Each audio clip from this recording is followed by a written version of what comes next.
That morning started quiet and peaceful, the kind of morning that makes you grateful for simple things. The sound of the coffee pot, the smell of toast, the sunlight sneaking through the kitchen curtains. I was standing by the window watering the small plants on the sill when my phone began to ring. It was Michael, my son. He was calling earlier than usual, and that made my heart skip because he never called before takeoff. I picked up with a smile and said, "Good morning, my pilot. Where in the sky are you now?" His voice on the other end sounded strange, almost whispering. "Mom, are you sitting down?" I frowned and said, "Michael, what is it? You sound shaken." He said, "Mom, I don't know how to say this, but I just saw her. I saw Aunt Lily. She is sitting right here on my flight." For a second, everything around me froze. Aunt Lily was my younger sister. She had been missing for almost 4 years. People had searched. Police had filed reports, and after endless months with no trace, they told us to accept that she might be gone.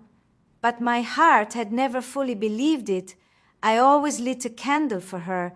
Every Sunday in church, always whispered a prayer wherever she was. I held the phone tighter. "Michael, you must be mistaken. Maybe she just looks like Lily." He said, "Mom, I swear it's her. She looks older, thinner, but it's her same eyes, same hands." She looked right at me and froze too. Then she turned away. When she saw me, I asked, "What flight are you on?" He said, "New York to Denver. We are in the air right now, and I can't talk long, but something is not right." My hands trembled. I sank into the kitchen chair. The sound of the ticking clock grew louder. The idea that Lily might still be alive filled me with shock and hope all tangled together. I asked quietly, "Michael, what should we do?" He said, "Mom, when we land, I'll try to talk to her, but please don't tell anyone yet. I want to make sure before we raise any hope." I said, "Okay, son, just be careful and call me the moment you land." After the call ended, I sat there for a long time staring at nothing. My heart was racing. I thought about all those nights I dreamed of Lily walking through that front door saying, "I'm home." The police had said she probably wandered off after losing her job and struggling with her health. They said people sometimes just disappear when life gets too heavy, but I had never believed she would leave me without a word. Hours passed, like years, until the phone rang again. Michael's voice was softer this time. "Mom," she ran. She left the plane before I could reach her. I saw her get into a taxi and drive away. I tried to follow, but by the time I got outside, she was gone again. I felt my knees weaken. My son said, "I'm not giving up. I'll find out where she went." That night I couldn't sleep. I sat by the window, the candle burning beside Lily's photo. I remembered our childhood, the way she used to braid my hair, the way we shared dreams under the stars. I whispered, "Lily, if you're out there, please let me find you. Please let me help you." The next morning, Michael called again. He said, "Mom, I got her name from the passenger list, but she used a different one. Lily Carter, not Lily Bennett. She must have changed it." I called the address listed on the manifest. It's a shelter for women in Denver. I froze. A shelter that explained everything, the pain, the silence. Maybe she had been through something too heavy to share. I decided to go to Denver myself. I packed a small bag and boarded the first bus I could find. My hands shook the entire ride. My mind was full of questions. Why did she hide? Why didn't she reach out to me? What had she endured? When I arrived, the shelter was a small brick building with a garden full of fading flowers.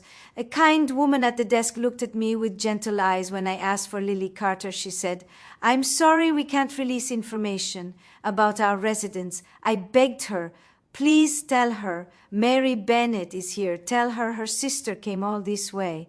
The woman hesitated, then nodded and disappeared down the hall. A few minutes later, the door opened and there was my sister Lily. Her hair streaked with gray, her face thinner, but those same blue eyes full of life and sadness. All at once I felt tears fill my eyes. I whispered, "Lily." She froze, tears welling in her own eyes, and said softly, "Mary, I didn't think you'd ever forgive me." I ran to her and wrapped my arms around her. She sobbed in my shoulder for what felt like forever. I said, "There's nothing to forgive. You're my sister. Just come home." But she shook her head slowly and said, "I can't, not yet. You don't know what I've been through. I was afraid coming back would put you in danger." I pulled back to look at her face. "What do you mean danger?" she said in a trembling voice. I saw something years ago, something that someone didn't want me to speak about, and I ran to survive. My heart raced again. I whispered, "You don't have to hide anymore. You're safe now." She looked into my eyes with a fear so deep I could almost feel it inside me. She said, "I hope you're right, Mary. I really hope so." And just like that, I knew. Our story was far from over. Lily and I sat in the small garden behind the shelter. The air was cool and quiet, except for the sound of wind moving through dry leaves. She looked older, not just in years, but in weight, the kind that settles in your soul. Her hands shook a little as she held the cup of tea they had given her. I reached over and said softly, "You don't have to tell me everything now, just breathe." But she looked at me with tearful eyes and said, "No, Mary, I need to tell you because I've carried this alone for too long." She told me she had worked at a private medical research company years ago after she left her teaching job. She said one night she had found files that didn't make sense, experiments done on people without their consent. She had gone to her supervisor about it, but the next morning her car tires were slashed and someone followed her home. She grew frightened and tried to report it to the police, but the people involved had money and power and made her look unstable. She said, "They said I was lying. They said I was sick. I didn't even trust myself anymore." Her voice broke as she said, "I ran, Mary. I left everything, my job, my home, even my name. I thought if I disappeared, they would stop looking for me. But I was wrong. They found me twice, moved me from town to town. So I changed my name again and came here.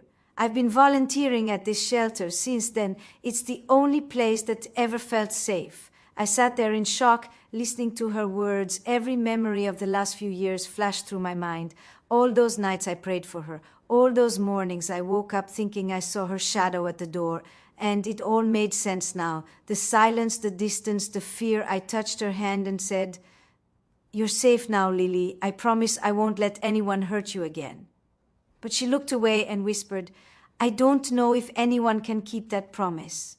That night, I stayed in a small guest room at the shelter. I couldn't sleep. I kept hearing her words echoing in my head. Something inside me told me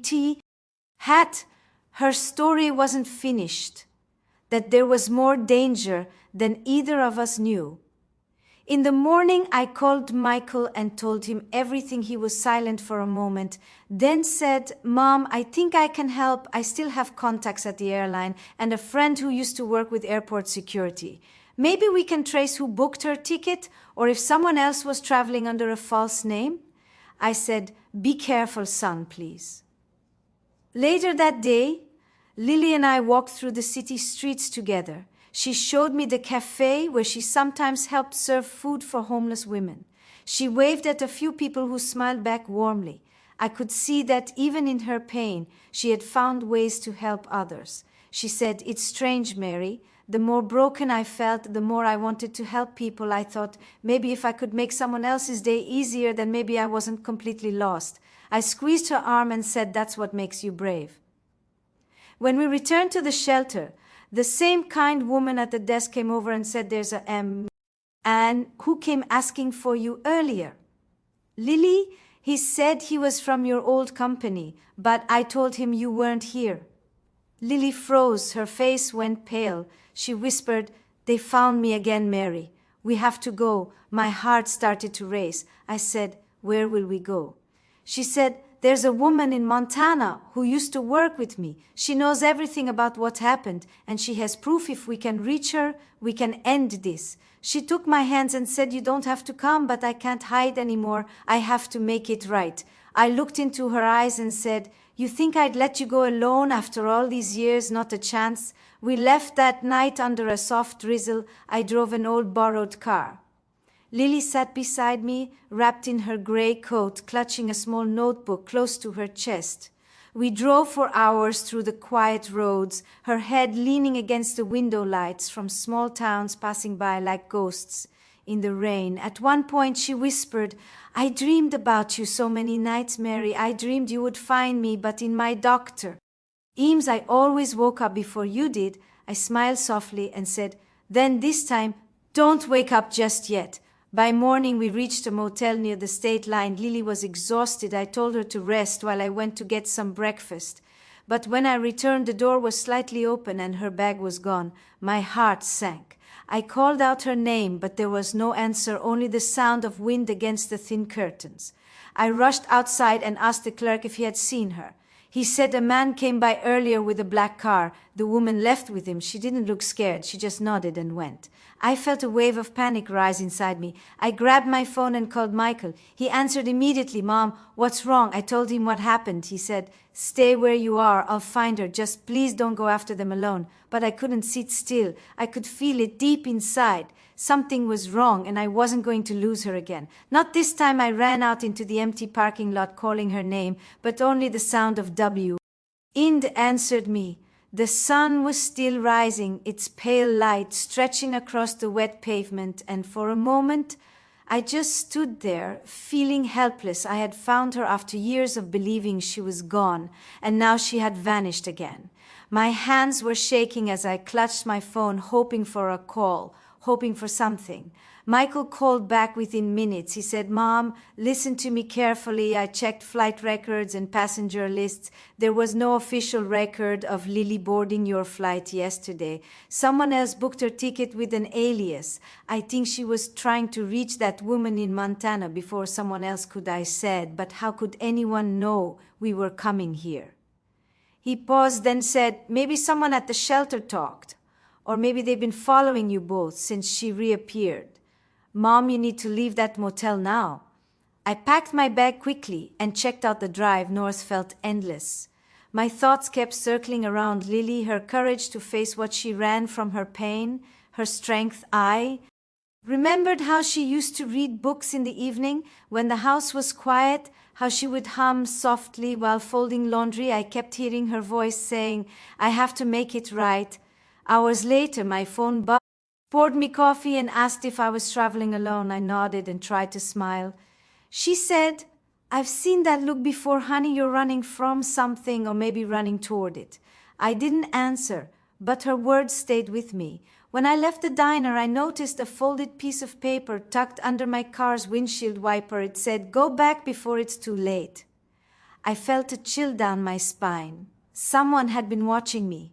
I drove through the night and reached a quiet mountain area. By dawn, I parked near a small rest stop and closed my eyes for a few minutes, trying to gather my thoughts. I kept thinking about Lily's notebook, the one she carried so tightly. Maybe the answers were there. Maybe that was why they wanted her. When I finally reached Montana 2 days later, I found the address she had mentioned. It was an old farmhouse at the edge of a wide valley. A woman in her late 50s opened the door when I knocked. She looked cautious until I said, "I'm Mary Green. Lily sent me." She froze for a moment. The N said quietly, "Oh my God, come in." Her name was Carol, and she had once worked with Lily at the research company. She said, "I thought she was gone forever." When I told her Lily had been taken, she pressed her hand over her mouth in shock. She said, "They'll try to silence her again. The files she copied years ago could destroy powerful people." I said, "Please tell me you have them." She nodded and walked to a locked cabinet. Inside was a stack of folders and a flash drive. She said, "Lily made me promise to hide these." Just then I heard a car pull up outside. Carol looked out the window and her face went pale. 2 black SUVs stopped near the gate. Men in dark coats stepped out. I felt my pulse quicken. Carol whispered, "They found us." We rushed toward the back door, grabbing the files, and the drive. She led me through a narrow path that went behind the barn. We hid behind some hay bales while the men searched the house. I could hear their voices, rough and angry, asking, "Where is she? Where's the old woman?" My heart pulled and dead so hard I was afraid they would hear it. When the sound of footsteps moved farther away, Carol said, "We can't stay here. They'll burn the place down if they don't find what they want. There's an old airstrip not far from here. My brother owns a small plane. We can leave tonight." I looked at her and said, "And go where?" She said, "Anywhere they can't find us, at least until we get this evidence to someone who will listen." I nodded and helped her pack everything into an old duffel bag. We waited until dark, then started walking through the trees. The air was cold, the stars hidden behind clouds. Carol kept looking back every few steps. I whispered, "It's going to be okay," but I wasn't sure I believed it. When we reached the small airstrip, her brother Tom was already there, refueling the plane. He said, "You ladies, sure you want to do this? It's dangerous." Carol said we don't have a choice. We climbed aboard the small plane, and as it lifted off the ground, I looked down at the dark valley below, feeling both fear and hope mixed together. For the first time, I understood what courage truly meant. It wasn't about not being afraid. It was about doing what you had to do, even when fear lived in your bones. As we flew into the night, my phone buzzed again. It was a message from an unknown number. It said, "She's alive, but time is running out." The plane shook gently as we cut through the clouds. The sound of the engine filled the small cabin. I sat near the window, staring out into the dark. Nothing but black sky and the faint shimmer of the horizon. I held Lily's notebook tight in my lap, afraid to let it go. Carol sat across from me, her hands gripping the folder that carried everything she and Lily had risked their lives for. I could see fear in her eyes, but also something else, a quiet determination. Tom, the pilot, leaned back and said, "We land at a small town near Idaho. I know someone there who can help keep you off the radar until morning." We nodded. Neither of us spoke much. The silence carried the weight of everything we had lost and everything still at stake. When we landed, the runway lights flickered faintly in the cold night air. Tom guided us to a small hangar and shut the doors behind us. He said, "There's a safe house about 2 miles up the road. You can stay there till sunrise." We thanked him and started walking. The gravel crunched under our feet, and every sound in the dark made me turn my head. Once we reached the small cabin, we locked the door and sat near the fire. Carol opened the folder and started explaining what Lily had uncovered. She said the company she worked for had partnered with a private defense contractor. They were testing chemical compounds meant for combat scenarios, but the tests weren't authorized. They used hospital patients without consent, people who didn't even know they were part of an experiment. The results were deadly, and when Lily found out, she tried to expose them, but they silenced her. I listened quietly, anger and sorrow building inside me. I said, "And all these years, I hunted her just to keep this secret." She nodded. "They're afraid of what would happen if the truth came out. Billions of dollars lost, reputations destroyed. But worse than that, it would prove how many innocent people suffered." I looked at the notebook in my hands. It was filled with names, handwritten notes, codes, sketches of chemical formulas. Lily's writing neat but rushed on some pages, as if written while hiding. I felt tears blur my vision. I whispered, "She carried this pain alone for so long." Carol said softly she believed someone would find her someday, someone she could trust. "I think she meant you." We sat there in silence for a while. The firelight flickered on the wooden walls. I thought about Michael, wondering if he was safe, if he had reached Denver. I wanted to call him, but the phone signal was weak, and I was afraid to be traced. Just before dawn, Carol shook my arm and said, "Mary, wake up, there's someone outside." I froze, listening, the sound of gravel shifting, footsteps, careful, slow. I peeked through the curtain and saw the faint outline of a figure moving near the car. I couldn't make out who it was. The person stepped closer, then knocked gently on the door. I whispered, "Don't open it." But Carol said, "Wait." She opened a small crack and a voice said quietly, "It's me." It was Michael. I pulled the door open and hugged him so tightly I could hardly breathe. He said, "Mom, I tracked your phone. I had to make sure you were safe." He looked at Carol and said, "You must be the woman Mom told me about." She nodded quickly and said, "There's no time to explain. We have to move before they find this place." Michael said, "I rented a car. No one knows it's mine. We can drive west. There's an old air base near Spokane. I know someone who still works in law enforcement. Maybe we can hand this over safely." We packed quickly and left before sunrise. The roads were empty, just long stretches of gray highway. The air felt heavy, like the world was holding its breath. Carol sat in the back seat holding the folder. Michael drove. Steady, focused, I watched his reflection in the rearview mirror. He had the same determination his father once had, calm and strong even under pressure. Hours later, we stopped at a gas station to refuel. I went inside to buy water, and when I came out, I saw a black SUV parked 2 lanes over. 2 men sat inside, one pretending to read a newspaper, but his eyes kept lifting toward us. I felt my chest tighten. I whispered to Michael, "We're being watched." He nodded quietly and said, "Get in the car." We drove off fast. The SUV followed, keeping distance. I could see it in the mirror. Every few minutes, I said, Michael, what do we do? He said, stay calm, Mom, I'll take the next exit. He turned sharply onto a side road that led into the forest. We drove for miles until we reached an old service path where trees covered the sky. He stopped the car and turned off the lights. We sat there breathing hard. Carol whispered, I think we lost them.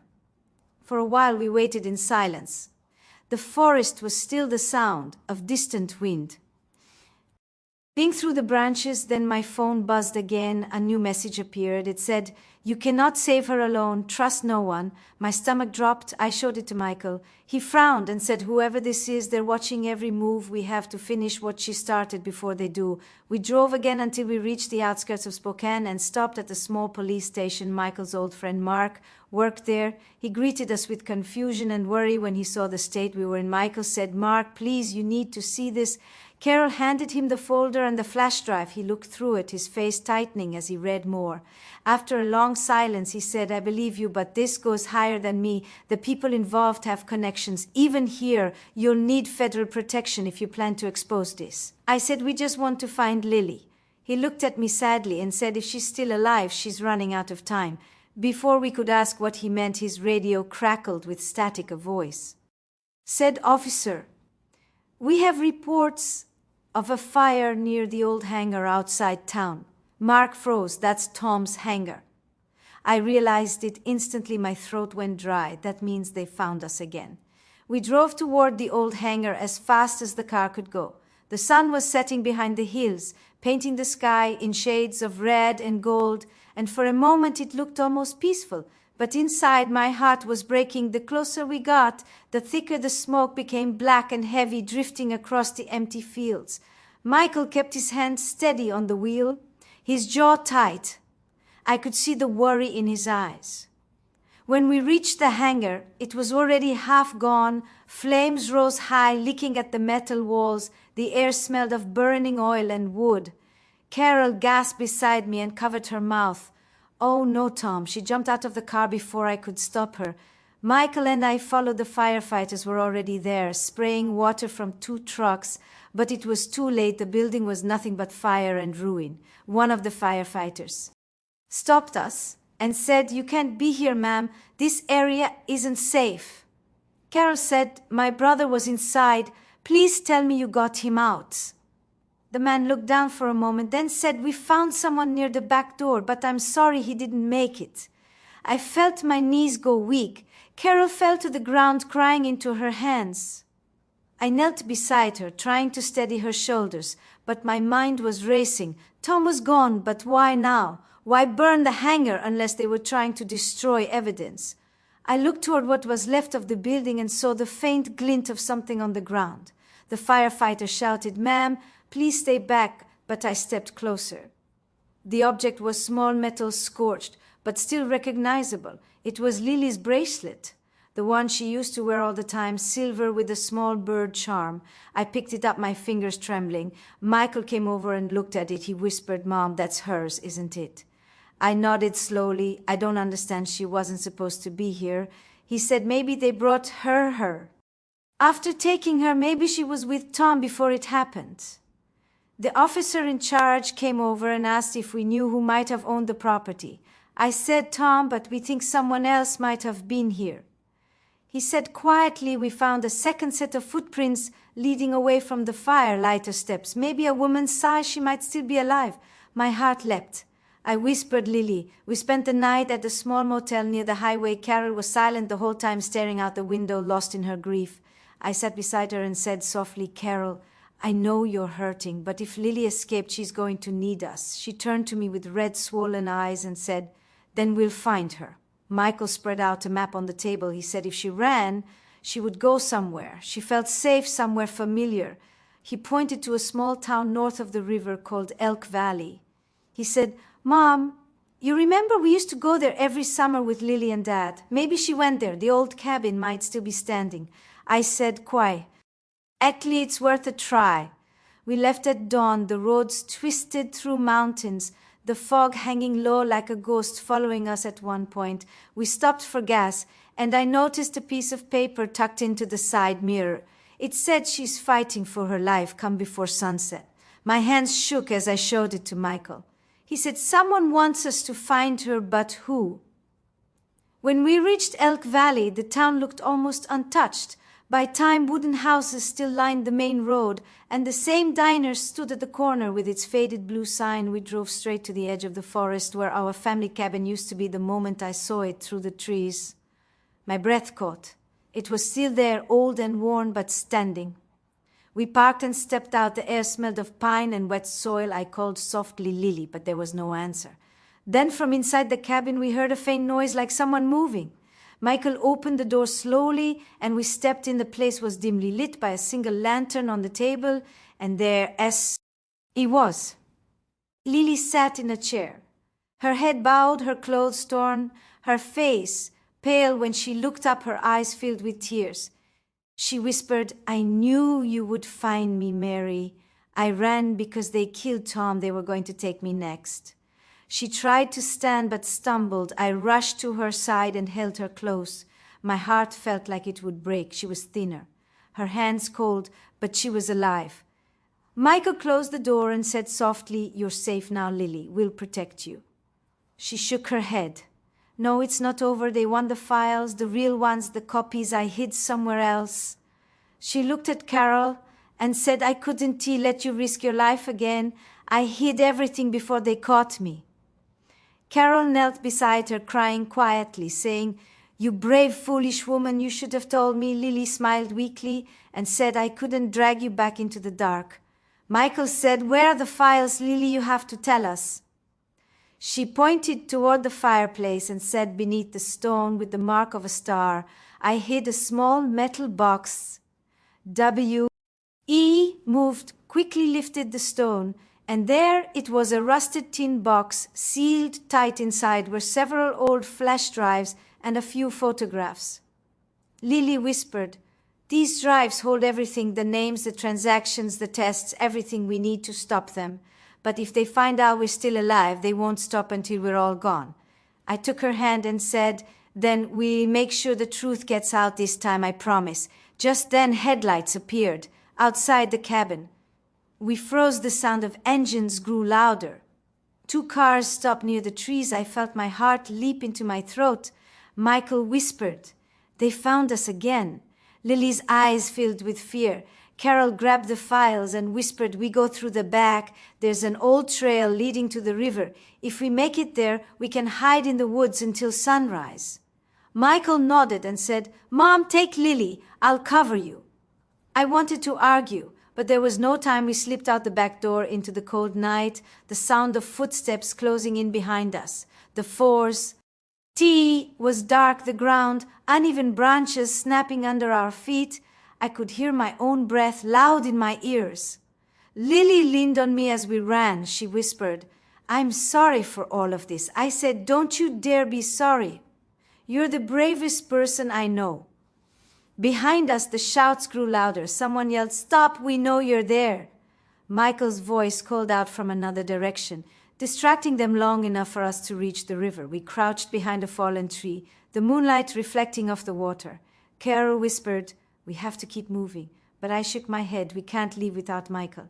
We waited, listening. Then suddenly we heard a loud crash, a gunshot echoing through the trees. I felt the world spin around me.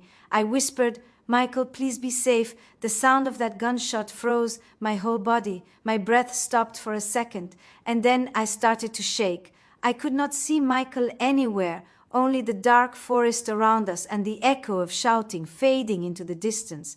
Lily was crying softly beside me, her hands pressed against her mouth. Carol whispered, "Stay low. They might still be close."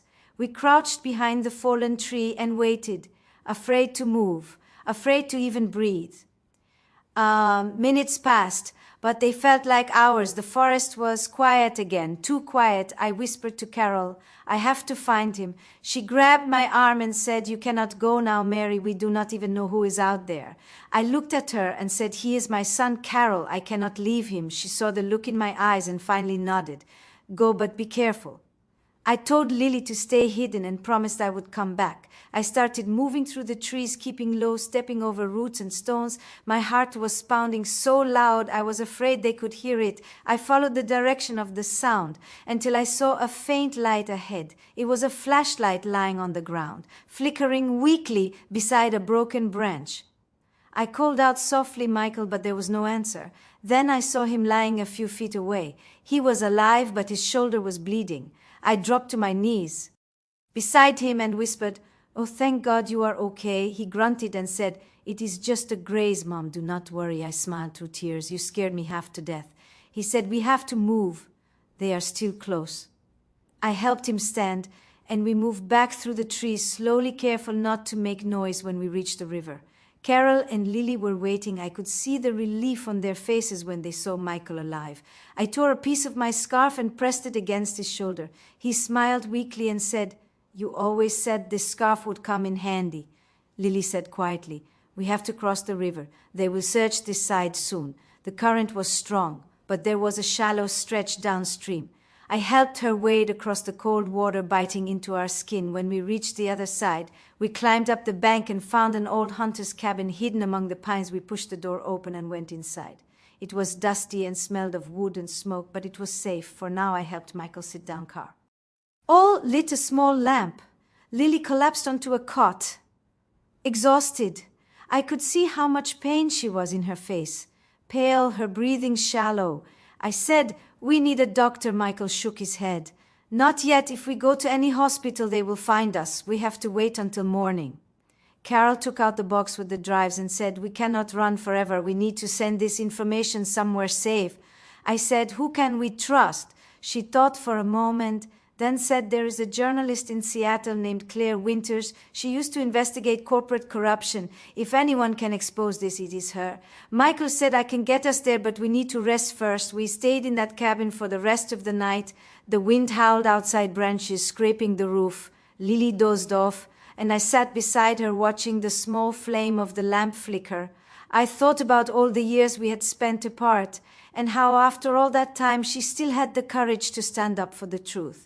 I whispered, "You are stronger than you know." She opened her eye slightly and said, "Only because you never stopped believing I was still worth finding." By dawn, we packed what little we had and started moving again. Michael managed to drive the car we had hidden near the old trail, even with his injured arm. The road to Seattle was long, the mountains stretching endlessly on both sides. The world felt heavy yet strangely calm, like the moment before a storm. As we drove, Lily told us something she had never shared before. She said, "The man who led those experiments, he was not just my boss, he was someone I once trusted. He promised he wanted to change the world, but all he wanted was power when I threatened to expose him. He said, 'You cannot stop what you helped create.' That was the night I ran." Her voice broke as she said, "I have lived with that guilt every day, Mary." I said, "Guilt does not belong to you." "Lily, courage as you try to make it right. That is what matters." She looked out the window, tears running down her face, and whispered, "Maybe now I finally can." When? We reached the edge of Seattle. The city lights looked like stars scattered across the ground. Carol called Claire from a payphone and arranged a meeting at a small cafe near the waterfront. She said, "Claire is cautious. She will come alone." We parked near the pier and waited. The sea air was cold and sharp, the gulls crying somewhere above. After about 20 minutes, a woman approached, wearing a long coat and dark glasses. She looked around carefully before walking over. Carol greeted her and introduced us. Claire said quietly, "Carol, I never thought I would hear from you again." She looked at Lily and said, "My God, you are alive. I read the reports years ago. They said you disappeared." Lily handed her the box with the drives and said, "Everything you need is in here. You can prove what they did, but you have to be careful. They will not stop until this is buried again." Claire nodded. "I will get it to the right people, I promise, but you all need to go somewhere safe now." Before we could say more, I noticed two men getting out of a black car across the street. Claire saw them too. She whispered, "They followed me. Go now." The fear returned like fire in my chest. Michael grabbed the car keys and shouted, "Get in!" We ran toward the car. Bullets shattered the cafe window behind us. people screaming as glass rained down. Michael drove fast, weaving through traffic. Carol held onto the box tightly. Lily was gasping for air in the back seat. I turned to her and said, "Hold on, Lily. We are almost there," she whispered. "I am tired, Mary, but do not let them win. Promise me." I said, "I promise." We reached the edge of the docks, and Michael said, "We can lose them in the shipyard." He turned sharply into a maze of containers and cranes. The black car followed, headlights flashing. We hid behind a stack of metal crates. The sound of footsteps closing in. Michael whispered, "Stay here," and slipped out the other side, drawing their attention. Gunshots echoed again. Lily clutched my hand, whispering over and over, "Please keep him safe." The gunshots stopped, and for a moment there was only silence. I held Lily's hand tightly, afraid to breathe, afraid to think. My heart pounded so hard it hurt. I whispered to Carol, "Stay low, do not move." We waited behind the crates, listening. Then from somewhere in the distance, Michael shouted, "Mom, run!" I heard footsteps, heavy boots moving fast, closer and closer. I looked at Lily, her face pale, her eyes filled with fear. I said, "We cannot leave him," but she shook her head. "You have to go, Mary. Please promise me you will finish this." I could not answer her because leaving my son behind was something I could never do. I took a deep breath and said, "We are ending this together, not running anymore." I stood up and stepped out from behind the crates. My legs were shaking, but my voice was steady. I called out, "Stop, we have nothing you need." The man who stepped into view wore a dark coat, his face sharp and cold. He smiled faintly and said, "Mrs. Green, I think you have everything we need." He raised his gun, but before he could take a saint, E.P. Michael appeared from the shadows behind him and tackled him to the ground. The gun went off, hitting a metal pipe, sparks flying everywhere. The other man shouted and ran forward. I grabbed a heavy wrench from the ground without thinking and threw it at his arm. The gun flew from his hand. Michael wrestled the first man until he was unconscious, breathing hard. I rushed to him and held his face between my hands. "Are you hurt?" He shook his head. "I am fine, Mom, but we have to get out now before more come." Carol helped Lily to her feet. We ran through the maze of containers until we reached the end of the dock. The water below shimmered under the moonlight, but there was nowhere else to go behind us. We could hear sirens, police cars, maybe or maybe not. I did not know who was coming. Michael said, "We can take the small boat tied near the ramp. It will get us across the bay." We hurried down and untied it. Lily almost fell, but I caught her. The old motor sputtered before starting, and we pushed away from the dew. Just as headlights appeared above us, the city lights grew smaller as we moved across the dark water. The air was cold, but I felt strangely calm. Michael steered the boat while Carol held the box close. Lily sat quietly, her eyes closed, her head resting against my shoulder. I could feel her breathing, shallow, uneven. She whispered softly, "I never thought I would see the ocean again." I said, "You will see it as many times as you want. Just hold on." She smiled faintly. "You always were the strong one, Mary. You just never believed it." When we reached the other side of the bay, the morning light was beginning to show. The world looked soft and quiet, like it was giving us one more chance. We hid the boat among the reeds and started walking toward the highway. A kind truck driver stopped for us after seeing Michael's injured arm. He said, "You folks look like you have been through a war." Michael smiled a little. "You have no idea. The driver dropped us off near a small hospital in the next town. We took Lily inside. Despite the risk, because she could barely stand, the doctor was kind and gentle and did not ask too many questions. He said she is weak from exhaustion and stress. She needs rest and fluids. She will recover, but she has to stop running." I sat beside her bed, watching her breathe, feeling every emotion possible: relief, fear, gratitude. Later that evening, Carol came in holding her phone and said Claire called. She made it out safe. She published the story online this morning. It is everywhere now.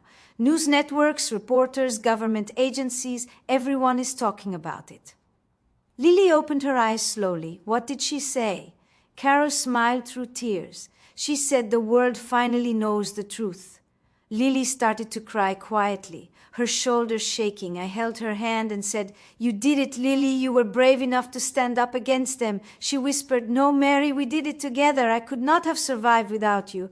I looked at her and said, "You gave me back my courage. I had lost it for years." Michael came in smiling holding a newspaper.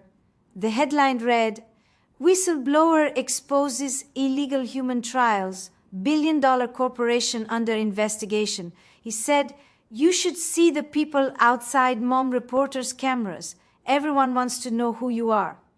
I laughed softly and said, "Let them guess. We have had enough attention for one lifetime." For a few days, everything was peaceful. Lily was recovering slowly. The investigation had begun, and the people who had hunted her were finally being arrested. But deep inside, I felt something heavy. I noticed Lily getting weaker, even though the doctor said she was stable. One night, she called me to her bedside and said, "Mary, if I do not make it, promise me you will look after Michael and Carol and make sure the truth never fades." I said, "Do not say that you are going to live."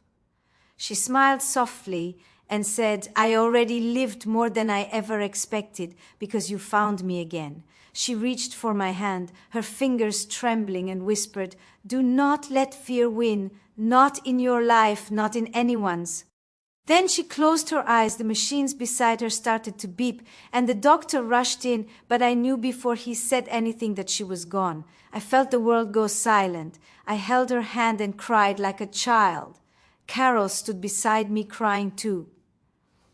Michael turned away, his shoulders shaking after all the danger, all the running. It ended here, in a quiet room filled with morning light. We buried her a week later in a small cemetery near the sea. The wind was gentle, the waves soft against the shore. I placed her silver bracelet on her grave and whispered, "You are free now, Lily. You finally made it home." As we stood there watching the sun rise over the water, I felt peace for the first time in years. Claire joined us at the funeral. She said, "Because of Lily, hundreds of people will get justice. Her courage will not be forgotten." I nodded and said she was just one woman, but she changed everything. After that day, life slowly started to return to normal. Michael went back to flying, but he called me every night.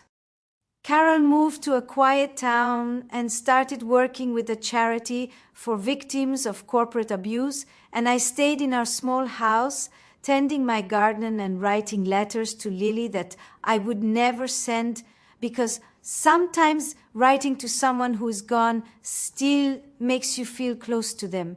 Every time I hear the sound of a plane flying overhead, I look up at the sky and smile, remembering that call that started it all when my son said, "Impossible, she is on my flight, not at home." And I realized that sometimes impossible things happen so that broken hearts can find their way back to hope.